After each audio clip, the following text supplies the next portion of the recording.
எல்லாருக்கும் வணக்கம். இந்த மாதிரி இந்த மாதிரி ஈவெண்ட்லாம் வரும்போது தான் நல்லது என்றைக்குமே நிலச்சிருக்கு அப்படின்ற ஒரு ஃபீல் வருது. மயம் கோபி சாரோட அண்ணன் தான் சொல்லணும். அண்ணனோட கிளாஸ் வந்து இப்போ தான் நான் ஜாயின் பண்ணேன். ரொம்ப வருஷமாக அவரோட கிளாஸ் ஜாயின் பண்ணணுன்னு எனக்கு ரொம்ப நாள் ஆசை. அது வந்து கனி சார்னால நிறைவேறுச்சு. நல்ல மனிதர்கள் நம்மளை சுற்றி இருக்கும்போது நம்மளுக்கே தோணும், ஓகே நம்ம வந்து இன்னும் கடந்துடலாம் அப்படின்ற மாதிரி. இந்த ஈவெண்ட்டு சொன்னார், இந்த மாதிரி இந்த ஒரு ஒரு ஒரு நல்ல காசுக்கான ஒரு ஈவெண்ட்டு.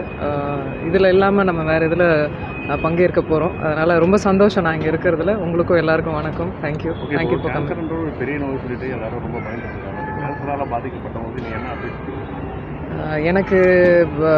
எனக்கு அந்த புரிதல் இன்னும் எனக்கு வரலை. அட்வைஸ் பண்ணுற அளவுக்கெல்லாம் இல்லை. முடிஞ்ச அளவுக்கு நம்மளால் உதவிகளை நம்ம பண்ணுறது நல்லது. அது அண்ணன் எடுத்து நடத்துகிறாங்க. ரொம்ப சந்தோஷமாக இருக்குது. அதில் ஒரு சின்ன ஒரு பாட்டாக நம்ம வந்து ஜாயின் பண்ணிக்கிறோம், அவ்வளோதான். கண்டிப்பாக சப்போர்ட் பண்ணுவேன். என்னால் முடிஞ்ச அளவுக்கு சப்போர்ட் பண்ணுவேன். என்னால் எந்த அளவுக்கு முடியுதோ அந்த அளவுக்கு சப்போர்ட் கண்டிப்பாக பண்ணுவேன். செய்திகளை உடனுக்குடனும் துல்லியமாகவும் தெரிந்து கொள்ள சப்ஸ்கிரைப் பண்ணுங்க.